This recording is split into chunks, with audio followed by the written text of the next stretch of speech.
નમસ્કાર વિદ્યાર્થી મિત્રો। તો જે રીતે મેં તમને કહ્યું હતું કે હું તમને એલિજિબિલિટી એટલે કે ફોર્મમાં પ્રોસેસ કઈ રીતે છે તે અને ઓનલાઈન ફોર્મ કઈ રીતે ભરાશે તેની વિગતવાર માહિતી આપીશ। સૌથી પહેલાં જોઈએ તો આ એક એડવર્ટાઇઝમેન્ટ છે જે 20/5/2026ના રોજ આપવામાં આવેલી હતી। સૌથી પહેલાં વાત કરીએ તો એપ્લિકેશન ગાઈડલાઇનની અંદર તમારે એપ્લિકેશન ફી છે એ તમે જોઈ હશે 1,300 રૂપિયા ભરવાની છે। એપ્લિકેશન જે કરવાનો મોડ છે એ ઓનલાઈન આપણે કરવાનું રહેશે, જે VNSUની ઓફિશિયલ વેબસાઇટ છે www.vnsu.ac.in અને આના પછી તમને એક વિડીયો મળશે કે જેની અંદર ફોર્મ કઈ રીતે ફિલ કરવું તે પણ તમને વિગતવાર માહિતી મળી જશે। સબમિશનની જે ડેટ આપી છે એ છે 25 મે 2026થી લઈ અને 25 જૂન 2026 સુધીની। પણ એક ખાસ અગત્યની વાત એ કહેવામાં આવી છે કે હાર્ડ કોપી સબમિટ કરવાની છે, એટલે કે તમે જ્યારે ઓનલાઈન ફોર્મ ભરી દો છો ત્યાર પછી online application form with self attested અને જે જરૂરી ડોક્યુમેન્ટ છે એ બધાની તમારે કોપી કરાવવાની છે અને એ તમારે સપોર્ટિંગ ડોક્યુમેન્ટની કોપી સેલ્ફ અટેસ્ટેડ સાથે within 5 days from the last date of the online application for submission. મતલબ મેં ચાલો કાલે ફોર્મ ભરી દીધું પણ મારાથી હવે સબમિટ કરવા નથી જવાયું તો પણ કોઈ ચિંતા નથી, તમે 25 જૂન 2026ના 5 દિવસ જે છે એટલે કે 30 જૂન સુધીમાં તમે એ હાર્ડ કોપી ત્યાં સબમિટ કરાવી શકો છો। મલ્ટિપલ સબ્જેક્ટ, માનો કે કોઈ એવો વિદ્યાર્થી હોય કે જે એવું ઈચ્છતું હોય કે મારે એકથી વધારે સબ્જેક્ટની અંદર પીએચડી માટે અપ્લાય કરવું છે તો પણ બહુ સારી વ્યવસ્થા આપવામાં આવી છે કે મલ્ટિપલ સબ્જેક્ટ માટે એવું કહેવામાં આવ્યું છે કે મોર ધેન 1 સબ્જેક્ટ, પરંતુ ધ્યાન રાખવા જેવી બાબત એ છે કે તમે જેટલા સબ્જેક્ટ માટે ઓનલાઈન એપ્લાય કરો છો એ બધાની અલગ અલગ એપ્લાય કરવાનું છે, પ્લસ એ બધાની ફીસ પણ તમારે સેપરેટ એપ્લાય કરવાની છે અને એની કોપી પણ અલગ રીતે જ તમારે સબમિટ કરાવવાની રહેશે। હવે આપણે જોઈએ કે આ વખતે જે જાહેરાત છે એની અંદર એવું મેન્શન કરેલું છે કે જે પીએચડી મોડ છે એ ફૂલ ટાઈમ અને પાર્ટ ટાઈમ એવા બે ઓપ્શન આપેલા છે, પરંતુ ખાસ અહીં જાણવા જેવી બાબત છે એ please note that specific clarification and deadline guidelines concerning the full time and part time PhD modes are currently under a review by university committee, એટલે કે હજી એ રિવ્યુની અંદર છે। હવે પાર્ટ ટાઈમ ફૂલ ટાઈમ વાળો જે ઓપ્શન છે એ આપી દીધો છે, પરંતુ એનું કઈ રીતે છે, એની ગાઈડલાઇન શું છે એ by the board of deans દ્વારા પછીથી જાહેર કરવામાં આવશે। માટે તમે જો એપ્લાય કરતા હો ને તમે એવું જ વિચાર્યું હોય કે મારે પાર્ટ ટાઈમ માટે એપ્લાય કરવું છે, ફૂલ ટાઈમ માટે એપ્લાય કરવું છે, તો એની ગાઈડલાઇન અત્યારે આપવામાં આવેલી નથી। જે એવું કહેવામાં આવે છે કે એ તમને ફૂલ ટાઈમ પાર્ટ ટાઈમ માટેની જે વિગતવાર માહિતી છે એ લાસ્ટમાં જ એડમિશન પ્રોસેસ પહેલાં એ જણાવવામાં આવશે।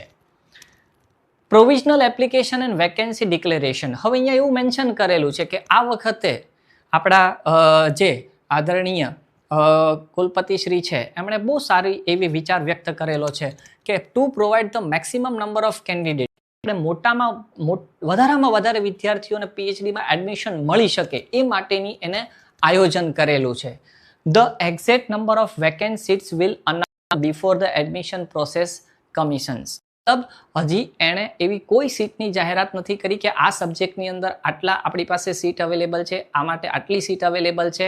શું કહેવામાં આવ્યું છે કે એની જાહેરાત એડમિશન પ્રોસેસ જે હશે એટલે કે તમારી જે એડમિશન પ્રોસેસ થશે એની પહેલાં એ એક્ઝેક્ટ નંબર જણાવવામાં આવશે। આ એક ઉમદા વિચાર કહેવાય, જેથી કરીને વધારામાં વધારે વિદ્યાર્થીઓને પીએચડીની અંદર એડમિશન અપાવી શકાય। એક બીજી વાત અહીંયા જે છે એ હું તમને જણાવવા માંગીશ કે અહીંયા એવું ક્લિયર કટ કહેવામાં આવ્યું છે કે if candidate applies for subject in which no seats are ultimately declared, અગર તમે એકથી કોઈ એવી સીટમાં એપ્લાય કર્યું છે ને એની સીટ જ અવેલેબલ નથી તો એવું કહેવામાં આવ્યું છે કે application will be refunded in full, મતલબ એને સીટ નથી આપી શક્યા, જાહેરાતમાં એ સીટ છે જ નહીં અવેલેબલ, તો પછી એ ટાઈમે તમને તમારી ફીસ પાછી મળશે। એન્ટ્રન્સ ટેસ્ટ, હવે કોણ એની અંદર અપ્લાય કરી શકે અથવા તો કેવી રીતે તમારી પીએચડી એડમિશન થઈ શકે, તો એની અંદર મિત્રો કહેવામાં આવ્યું છે કે ધ મોસ્ટ ઇમ્પોર્ટન્ટ ટોપિક, એટલે જ આવા વિડીયોની જરૂર છે। The validity of the VNSU PhD entrance test score is strictly limited to the current admission cycle and advertisement, એટલે કે આ જે એડવર્ટાઇઝમેન્ટ આપેલી છે અને આ જે એડમિશન પ્રોસેસ છે એ જ પ્રોસેસ માટે આ પેટનો સ્કોર એલિજિબલ રહેશે, એટલે કે વેલિડિટી રહેશે। મતલબ તમે એવું વિચારો કે ચાલો હું આજે એક્ઝામ આપી દઉં અને 2 વર્ષ પછી પીએચડી એડમિશન લેવા જઈશ, તો નહીં. ક્લિયર કટ છે, આ જે સ્કોર છે એ માત્ર ને માત્ર આ એડવર્ટાઇઝમેન્ટ અને આ પ્રોસેસ માટે છે. માટે તમારો સ્કોર આવી ગયા પછી તમને જો એડમિશન મળતું હશે તો એની પૂરી પ્રોસેસ કરી એડમિશન પ્રોસેસમાં જવાનું રહેશે. ઘણા લોકો એવા હોય કે કોઈ જગ્યાએ 2 વર્ષનો કે 3 વર્ષનો કોર્સ કરતા હોય ને એવું વિચારે કે અત્યારે પેટ ક્લિયર કરી લઈએ અને પછી 2 વર્ષ પછી જશું અને કહેશું કે એડમિશન આપો. એના માટે નથી, અહીંયા ક્લિયર કટ કહેવામાં આવ્યું છે. બીજી એક વસ્તુ ખાસ કહેવામાં આવ્યું છે કે કોઈ આગલા વર્ષની અંદર પેટ આપી હોય, પ્રીવિયસ સાયકલની અંદર કોઈ આપેલી હશે, બરાબર, તો એવા લોકો માટે પણ એ વખતનો સ્કોર આ એડમિશન પ્રોસેસમાં વેલિડ ગણાશે નહીં. તમારે નવેસરથી પેટ એક્ઝામ આપવાની રહેશે. હા, તમારે આ સ્કોરનો આમાં જ ઉપયોગ કરવાનો છે. ઓર એક ઇમ્પોર્ટન્ટ કે જો કોઈ વિદ્યાર્થીએ યુજીસી નેટ ક્લિયર કરી છે, CSIR નેટ ક્લિયર કરી છે, ગેટ છે, સીટ છે, જીસેટ છે, કે પછી કોઈ નેશનલ લેવલની ઇક્વિવેલન્ટ ટેસ્ટ ક્લિયર કરી છે, તો એવા વિદ્યાર્થીઓ માટે પેટ એટલે કે પીએચડી એન્ટ્રન્સ ટેસ્ટ આપવાની નથી. એ લોકોએ ઓનલાઈન એપ્લાય કરવાનું છે. હા, એનો સ્કોર કઈ રીતે ગણાશે એ જણાવું છું નેક્સ્ટ. એલિજિબિલિટી ક્રાઇટેરિયા પ્રમાણે મેં કીધું ને કે એક તો એજ્યુકેશન ક્વોલિફિકેશનની વાત કરીએ તો 4 યર અથવા તો 8 સેમેસ્ટર જે તમારું ઓનર્સવાળી કોઈ ડિગ્રી કોઈની પાસે અવેલેબલ હોય, 75% in aggregate or equivalent grade points level સાથે, 1 વર્ષ અથવા 2 semester master degree program after 4 year અથવા તો 8 સેમેસ્ટર બેચલર જે ઓનર્સવાળું હોય એના પછી કર્યું હોય, 2 યર એટલે કે 4 સેમેસ્ટર માસ્ટર ડિગ્રી જેના કમ્પ્લીટ થઈ ચૂક્યા છે એ લોકો એપ્લાય કરી શકે છે, અથવા તો ઇક્વિવેલન્ટ કોઈ ડિગ્રી હોય, ફોરેનર હોય તો એના માટે પણ અવેલેબલ છે. હવે જે ખાસ કે જેની અંદર તમને એટલીસ્ટ 55% માર્ક્સ છે એ તમારા આવેલા હોવા જોઈએ, અથવા તો એ પ્રમાણેની ગ્રેડી સિસ્ટમના હોવા જોઈએ, અથવા તો કોઈ ફોરેન એજ્યુકેશન ઇન્સ્ટિટ્યૂટ છે તો એના દ્વારા પણ આટલો મિનિમમ ક્રાઇટેરિયા છે કે આ જ લોકો એની અંદર એપ્લાય કરી શકે છે. હા, કોઈ કેટેગરી વાઇઝ હોય જેમ કે SC ST SCBC કે જેની પાસે નોન ક્રિમિલિયર છે એ લોકોને 5%ની રિલેક્સેશન આપેલું છે, એટલે કે એના 50%ની આજુબાજુના માર્ક્સ હશે તો એ લોકો માટે થઈ જશે કે એ લોકો ગણાશે. એ ઉપરાંત માનો, હા, એક ઓર વાત કે જે લોકો EWSમાં છે, કેટેગરીની EWS, તો એના માટેની commission from time to time જે અપડેટ આપે છે એ તમારે જોતી રહેવી પડશે. એના માટે અત્યારે કોઈ ડિક્લેરેશન કરેલું નથી.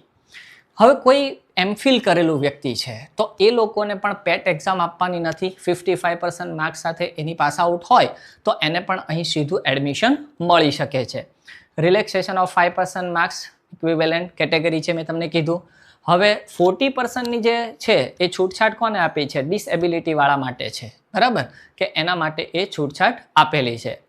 હવે એડમિશન પ્રોસેસ કઈ છે? તો એડમિશન પ્રોસેસ માનો કે જે કોઈ એક્ઝામ ક્લિયર કરેલું નથી, એટલે કે જેને પેટ એક્ઝામ કમ્પલસરી આપવાની જ છે, તો એવા વિદ્યાર્થીઓને 2 પેપર આ પીએચડી એન્ટ્રન્સ ટેસ્ટમાં હશે, જેમાં 50% રિસર્ચ મેથોડોલોજીનું હશે અને 50% તમારો સબ્જેક્ટનો હશે. જેમ કે ફોર એક્ઝામ્પલ મારું કેમિસ્ટ્રી છે અને હું પેટ એક્ઝામ આપવા માગું છું તો 50% મારે રિસર્ચ મેથોડોલોજીનું પેપર અટેન્ડ કરવાનું રહેશે, એટલે કે 50% માર્ક્સ એના હશે અને 50% મારા સબ્જેક્ટ કેમિસ્ટ્રીના હશે.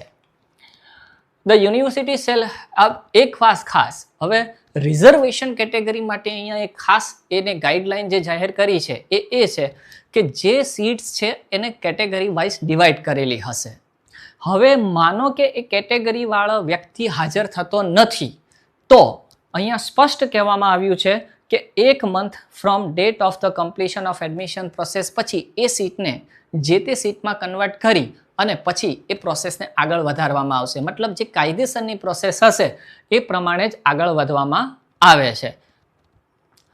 અને હા, એક ખાસ, admission shall be granted based on merit. એવું નથી કે મારે આને લેવો છે, મારે આને નથી લેવો, નહીં. કમ્પ્લીટલી તમારું મેરિટ બનશે અને મેરિટ બેઝ જ તમારી એડમિશન પ્રોસેસ થશે. હવે યુનિવર્સિટીની અંદર એવું પણ કહેવામાં આવ્યું છે કે માનો કે કોઈ ફેલોશિપ કે સ્કોલરશિપ પાસ કરેલી છે, જે આગળ વાત કરી યુજીસી નેટ છે, CSIR NET, GATE, SET, GSET કે એવી કોઈ નેશનલ ટેસ્ટ કરેલી છે તો એ લોકોએ આ એક્ઝામ આપવાની નથી.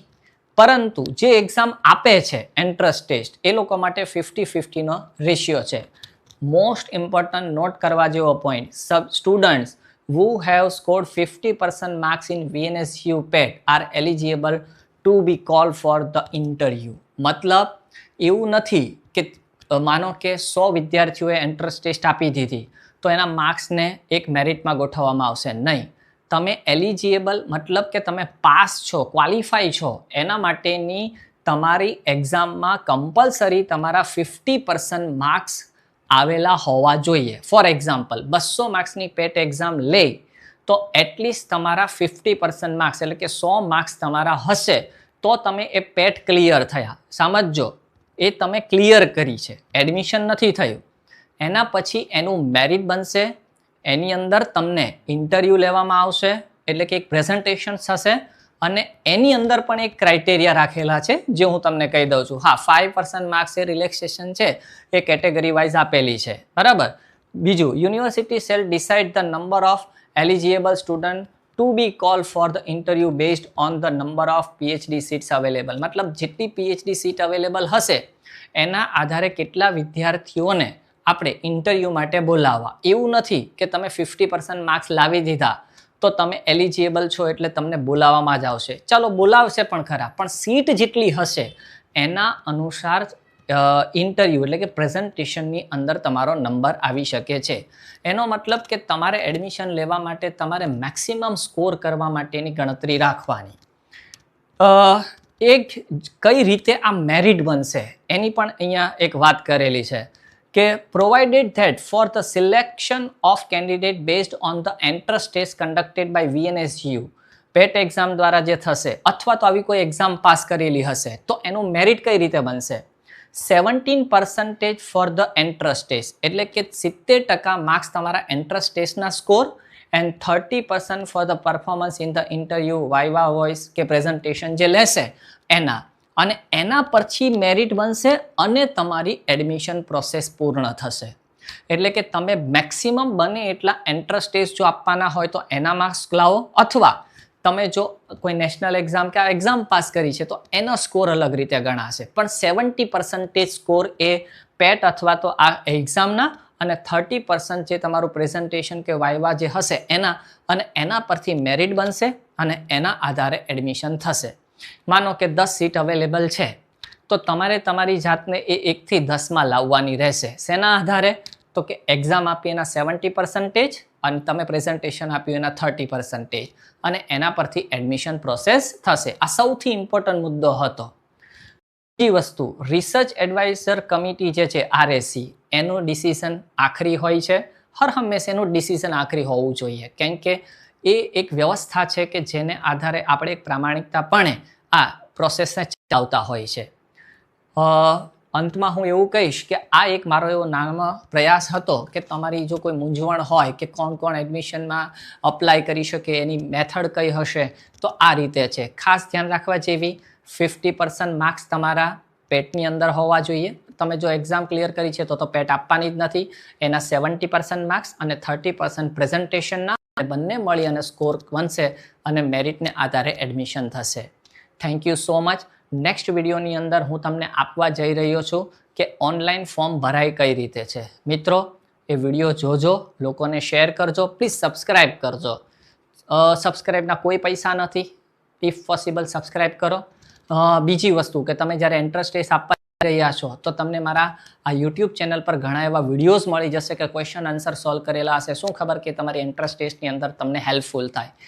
અને રિસર્ચ મેથોડોલોજીનો પણ હું મટીરિયલ લાવવા જઈ રહ્યો છું, વિડીયોઝ ઓનલાઈન આપવા જઈ રહ્યો છું.